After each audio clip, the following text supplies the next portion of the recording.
wa tarbiyatan lil amanati fil alami wal kalam wal najwa. Asyhadu an la ilaha illallah wahdahu la syarika lah wa asyhadu anna Muhammadan abduhu wa rasuluhu la nabiyya ba'dah. Amma ba'du, qala Allah ta'ala fi kitabihil karim. A'udzu billahi minasy syaithanir rajim. Bismillahirrahmanirrahim. Ya ayyuhalladzina amanu kutiba alaikumus syiyam kama kutiba alal ladzina min qablikum la'allakum tattaqun. Wa qala Rasulullah sallallahu alaihi wasallam, man shoma ramadhana imanan wa ihtisaban ghufirallahu ma taqaddama min dzambih. Shadaqallahu al-'azim wa shadaqa rasulih karim. Ma'asyiral muslimin wal muslimat, sholimin wa sholimat, jamaah subuh Masjid Al-Barakah rahimahullah.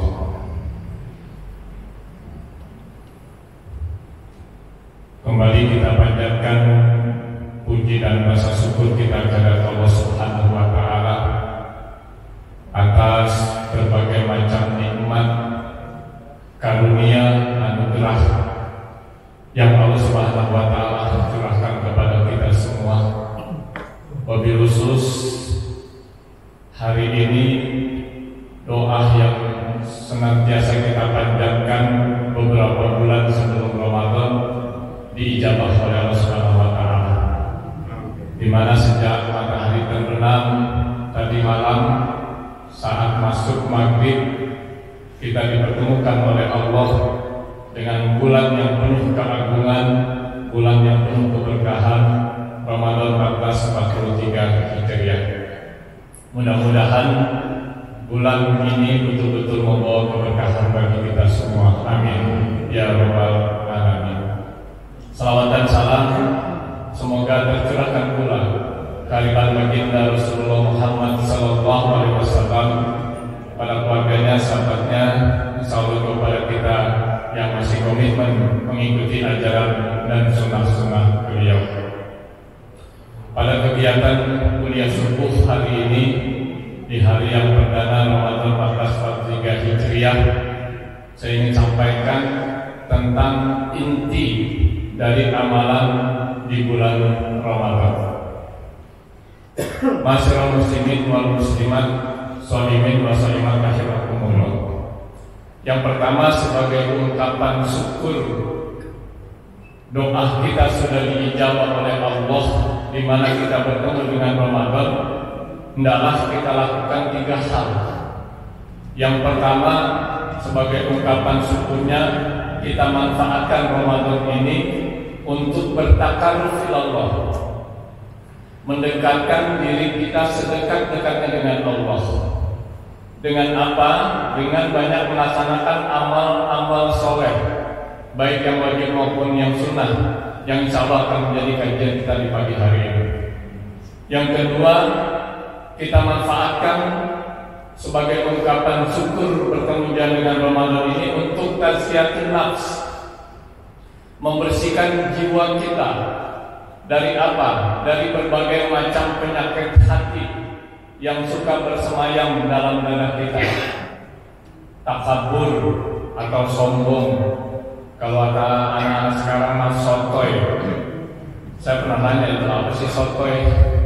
Sok tahu katanya.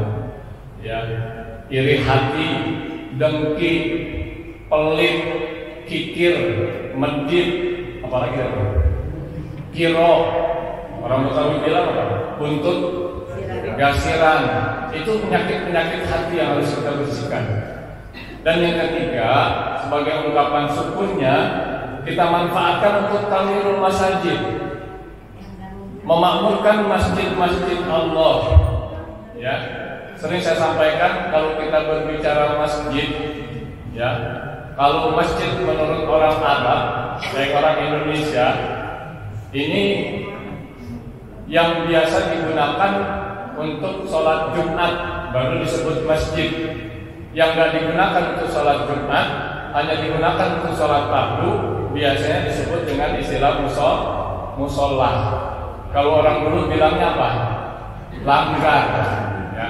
Padahal kan nggak boleh sholat di langgar. Sholat di langgar nggak boleh. Ya. Tapi kalau menurut orang Arab, baik persepsi kita langgar, musola, itu pada hakikat sama. Sebutnya juga dengan masjid.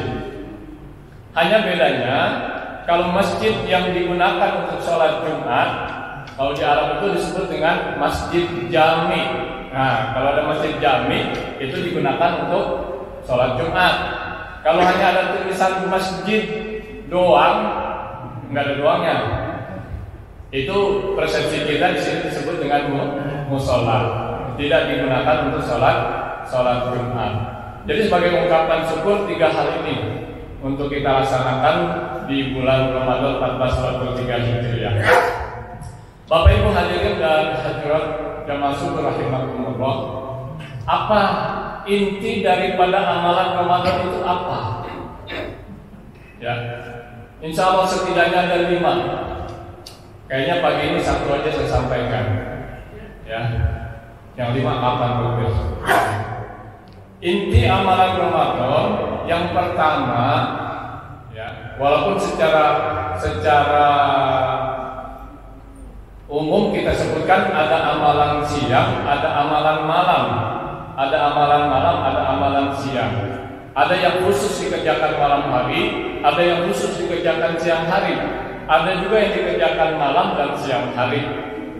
Ya, jadi amalan inti Ramadan yang pertama, Bapak Ibu hadirin dan hadirat jamaah syukur rahimakumullah, amalan inti yang pertama tetap adalah sholat 5 waktu. Ya, ini amalan inti, sholat 5 waktu. Karena jelas banyak sekali ayat-ayat Al-Quran maupun hadis-hadis Rasulullah yang menjelaskan tentang hal ini. Kalau ayat insya Allah tidak meragukan lagi, hadis ini banyak sekali.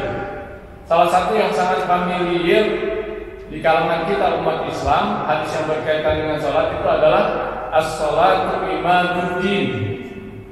Faman aqamaha faqad aqamaddin, wa man tarakaha faqad hadamaddin. Bahwa sholat itu adalah tiangnya agama. Siapa yang menegakkan sholat berarti menegakkan agama. Meninggalkan sholat berarti menghancurkan agama. Ya. Ada lagi satu hadis yang Rasulullah mengatakan awwalu ma yuhasabu bihil abdu yaumal qiyamah as-shalah. Bahwa yang pertama kali dihisab pada hari kiamat terhadap hamba-hambaku nanti adalah sholatnya. Fa in salahat salaha sa'iru amali, fa in fasadat fasada sa'iru amali. Ya, siapa yang sholatnya baik maka amal-amal yang lain diperhitungkan. Kalau sholatnya nggak baik, amal-amal yang lain sudah nggak diperhitungkan. Karenanya momentum Ramadan ini harus kita betul-betul manfaatkan untuk mengamalkan sholat. Ada 2 hal yang kita lakukan berkaitan dengan sholat. Pertama adalah meningkatkan kualitas ibadah sholat kita. Yang kedua, meningkatkan kuantitas dari ibadah sholat kita. Jadi momentum Ramadan ini harus betul-betul kita manfaatkan. Pertama, meningkatkan kualitas. Kualitas itu mutu daripada ibadah sholat kita. Ada 4 hal untuk meningkatkan kualitas ibadah sholat kita. Yang pertama apa? Tanamkan perasaan bersalah, perasaan berdosa ketika kita meninggalkan sholat wajib. Itu saja dulu. Itu saja dulu. Kenapa?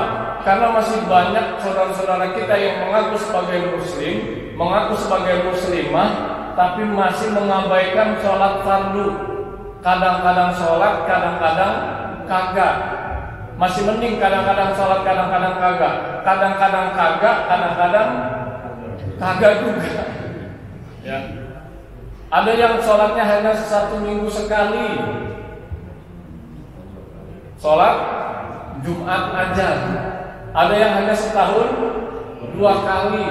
Idul Fitri dan Idul masih mending daripada yang kagak sholat. Mending itu apa ya bahasa Indonesia? masih penting. Jadi tanamkan itu. Kalau sudah ada perasaan bersalah, sudah ada perasaan berdosa, ketika kita meninggalkan sholat wajib, ini sudah bagus. Ini pertanda ada secercah iman dalam hati kita. Tapi kalau tidak ada, ini sudah warning, hati-hati. Ya, sangat-sangat mudah iman kita akan lenyap dari diri kita. Nauzubillah min dzalik. Itu yang pertama. Yang kedua, berusaha secara maksimal untuk tidak meninggalkan sholat wajib. Nah ini saja. Ini tahapan namanya. Ya, berusaha untuk tidak meninggalkan sholat wajib. Walaupun kadang-kadang mengerjakannya masih suka terlambat, namanya juga tahapan.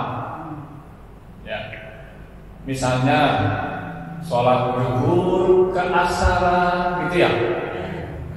Sholat asar ke maghriban, sholat maghrib ke isaan, sholat isya ketiduran, sholat subuh kesiangan, enggak apa-apa. Ya, yang penting sholat wajib tidak ditinggalkan. Ini mah tahapan, bukan lantas ini dipakai, gitu ya. Namanya meningkatkan kualitas. Ya. Yang ketiga, berusaha untuk melaksanakan sholat tepat pada waktunya. Ya. Ketika sahabat bertanya kepada ya Rasulullah, ayyul ahabba minallahi wa rasulih, apakah yang paling dicintai oleh Allah dan Rasulnya? Rasulullah menjawab, salah satunya adalah as-sholat ala waqtiha, sholat tepat pada waktunya. Jadi ketika sudah ada panggilan hayya 'alas sholat, itu kan mari kita mengerjakan sholat. Boleh kerjakan. Hayya 'alal falah, mari kita menuju kemenangan. Jadi kalau kita mengerjakan sholat berarti kita memperoleh kemenangan. Segera, jangan ditunda-tunda. Sholat tepat pada waktu. Dan yang keempat adalah melaksanakan sholat secara berjamaah. Kenapa? Karena ganjaran dan pahalanya jauh lebih besar, berkali-kali lipat ketimbang kita kerjakan sendiri. Ya, kalau kita kerjakan sendiri, nilai dan ganjaran pahalanya satu. Tapi kalau dikerjakan berjamaah, 27 kali lipat. Ya, kalau 5 waktu kita kerjakan sendiri cuma 5 dapatnya. Kalau berjamaah ya 5 kali 27, 135 kali lipat, jauh sangat jauh. Makanya untuk kita upayakan bisa melaksanakan secara berjamaah. Lebih utama lagi kita kerjakan secara berjamaah di masjid. Ya, lebih utama lagi karena setiap langkah kita menuju ke masjid, ya, langkah pertama akan mendapat pahala, langkah kedua menghapuskan dosa. Berarti semakin jauh rumah kita dari masjid, semakin banyak ganjaran dan pahala yang kita peroleh. Kalau bang hidup dikit, 2 langkah udah nyampe. Ya, berarti yang makin jauh rumahnya semakin banyak dan ganjaran dan pahala yang kita dapati. Ini yang pertama, Bapak Ibu sekalian. Yang kedua, meningkatkan kuantitas. Kuantitas ini bukan berarti sholat wajib ditambah 5 waktu menjadi 6 misalnya, ya, atau sholat subuh yang 2 rakaat ditambah jadi 3, itu namanya bid'ah. Ya. Jadi yang dimaksud meningkatkan kuantitas di sini tidak cukup kita hanya mengerjakan sholat wajib saja, ya, tapi ditambah dengan sholat sunnah yang memang disyariatkan, diperintahkan oleh Allah dan Rasulnya. Nah, momentum Ramadan ini bukan hanya sholat wajib yang kita kerjakan, tapi kita juga berusaha melaksanakan sholat sunnah. Rasulullah pernah bersabda, ya, kalau kita mengerjakan sholat ini, itu dijanjikan kita diibaratkan akan membangun satu rumah di surga. Waduh, luar biasa. Ya. Di sini tempat favorit di mana ya, perumahan. Jadi ini hendaknya memberikan dorongan kepada kita untuk bisa mengerjakan. Karena kalau kita kerjakan, kita akan digambarkan akan membangun sebuah rumah di surga. Ya, kita masuk surga itu luar biasa dan dibangunin rumah di situ. Apa saja itu? Yaitu manakala kita mengerjakan sholat sunnah rawatib, 12 rakaat sholat sunnah rawatib. Ya. Nah, ini momentum Ramadan ini hendaklah kita upayakan untuk kita kerjakan. Sholat sunnah rawatib ini adalah sholat sunnah yang dikerjakan sebelum atau sesudah sholat wajib, atau yang kita kenal dengan, kalau sebelum itu disebut apa? Sholat sunnah qobliyah. Sesudah sholat wajib disebut dengan sholat sunnah ba'diyah. Ya. 12 rakaat itu yang mana saja yang kalau kita kerjakan diibaratkan kita akan membangun rumah di surga. Yang pertama adalah 2 rakaat sebelum sholat subuh. Ya, jadi setelah azan subuh, sebelum qomat dikumandangkan, nah, itu kita kerjakan sholat sunnah rawatib 2 rakaat. Ya. Kemudian yang kedua, 4 rakaat sebelum sholat zuhur.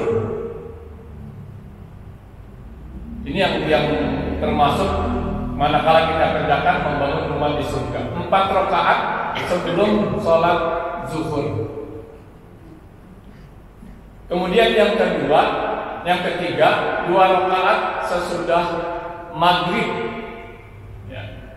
2 rakaat setelah maghrib, kemudian 2 rakaat setelah isya. 2 rakaat setelah isya. Subuh 2 rakaat, sebelum subuh 2 rakaat, sebelum zuhur 4 rakaat 6, ya, 2 rakaat setelah maghrib 8, 2 rakaat setelah isya 6, 12, ya. Nah, itu kalau kita kerjakan secara rutin, ya, dijanjikan kita membangun sebuah rumah di surga. Ini salat sunnah rawatib. Momentum Ramadan ini adalah betul-betul kita manfaatkan. Kemudian sholat sunnah yang berkaitan dengan Ramadan, sholat sunnah khusus yang berkaitan dengan Ramadan, itu adalah sholat sunnah tarawih. Ya, yang tadi malam sudah mulai kita kerjakan di malam yang pertama. Ya.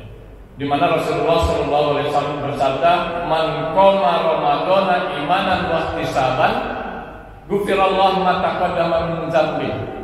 Siapa yang melaksanakan qiyamul Ramadan, yang dimaksud adalah salat tarawih, karena iman dan mengharapkan ridho Allah, itu akan diampuni dosanya yang telah lalu. Ya.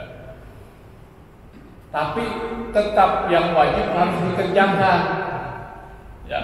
Jadi kalau yang wajib sholat 5 waktu ditinggalkan, hanya mengerjakan sholat tarawih saja, impossible.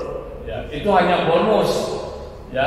Bonus itu kita dapati ketika pokoknya kita ambil. Ya. Sama aja misalnya kita belanja, ya, dapat berapa persen misalnya, potongan 50%, ya kan kita belanja, ya, atau dapat voucher, ya, tambahan. Kalau kita nggak belanja kan nggak dapat voucher, nggak bisa kita ambil vouchernya saja. Termasuk juga berkaitan dengan qiyamul Ramadan. Jadi tetap utamanya sholat wajib dan ditambah dengan qiyamul Ramadan.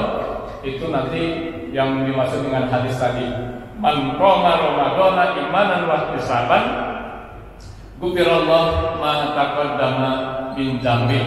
Allah akan mengampuni dosa kita yang telah lalu. Yang telah lalu itu bukan hanya setahun yang lalu, ya, tapi digambarkan bahwa sejak kita lahir sampai sejak kita balik, di mana hukum-hukum agama sudah berlaku kepada kita, kesalahan-kesalahan itu kalau kita lakukan karena iman dan mengharapkan semata-mata ridho karena Allah, itu akan dihapus. Makanya jangan sia-siakan malam Ramadan berlalu begitu saja tanpa kita melaksanakan yang namanya Qiyamul Ramadan, sholat tarawih. Bila suatu saat kita berhalangan, ya, sehingga tidak bisa melaksanakan sholat tarawih secara berjamaah di masjid, bukan lantas kita tinggalkan, itu bisa kita kerjakan di rumah, ya, jangan kita tinggalkan. Bapak Ibu hadirin dan hadirat jamaah subuh Masjid Al-Barakah rahimakumullah. Ya. Kemudian sholat sunnah mutlak. Ya. Sholat sunnah mutlak ini sholat yang tidak dikaitkan dengan paket Ramadan. Ada beberapa sholat sunnah mutlak yang tidak ada yang berurutan dengan sholat fardu, ada juga yang tidak berkaitan dengan sholat fardu, artinya jauh dengan sholat fardu. Ya. Misalnya sholat yang disebut dengan tahiyatul masjid. Ya.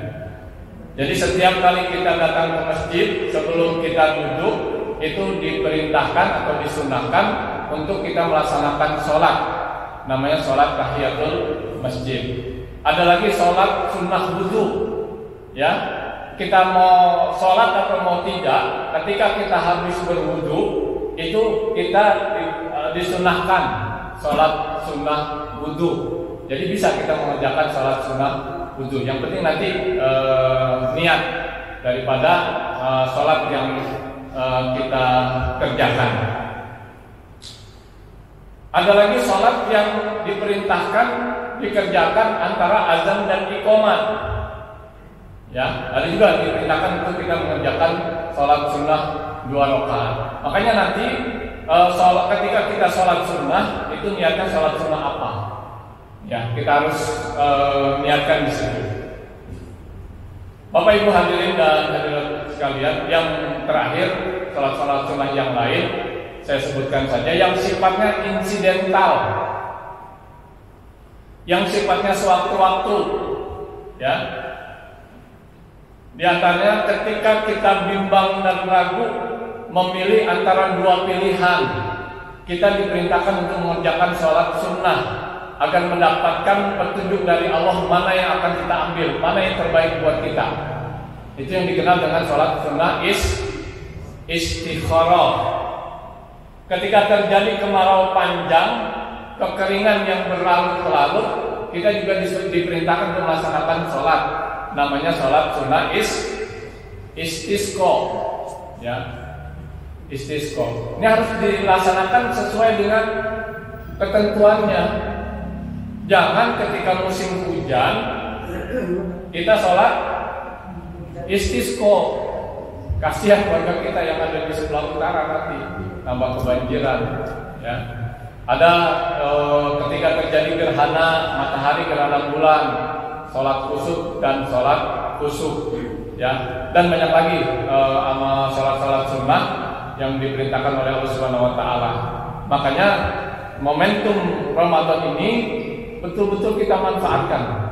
Peluang yang spesial Allah sajikan kepada kita harus kita betul manfaatkan. Dan sebagai penutup saya sampaikan ungkapan Rasulullah pada saat khutbah di akhir bulan Sya'ban. Kata beliau, "Man taqarraba fihi bi hasanati minal khair kana kaman ada faridatan fi masiwa, wa man ada faridatan fihi kana kaman ada sab'ina faridatan fi masiwa." Siapa yang melaksanakan satu sunnah di bulan Ramadan, sama nilainya dia melaksanakan satu wajib di luar bulan Ramadan. Dan siapa yang melaksanakan satu wajib di bulan Ramadan, sama nilainya dia melaksanakan 70 kewajiban di luar bulan Ramadan. Ini luar biasa. Ya, makanya peluang yang Allah Subhanahu Wa Taala berikan, doa kita diijabah hari ini, kita dipertemukan Ramadan 1443 Hijriah, betul-betul harus kita maksimalkan, baik siang maupun malam, untuk banyak melaksanakan amal soleh, baik yang wajib maupun yang sunnah. Mudah-mudahan kita semua senantiasa diberi kesehatan oleh Allah Subhanahu Wa Taala dan juga diberikan kemudahan-kemudahan sehingga kita bisa secara optimal dan maksimal melaksanakan amal soleh baik yang wajib maupun yang sunat di bulan Ramadan ini, yang pada akhirnya nanti selesai Ramadan dosa-dosa kita diampuni dan kita akan menyangkat predikat muttaqin, yaitu orang-orang yang bertakwa. Rabbana atina fid dunya hasanah wa fil akhirati hasanah wa qina adzabannar.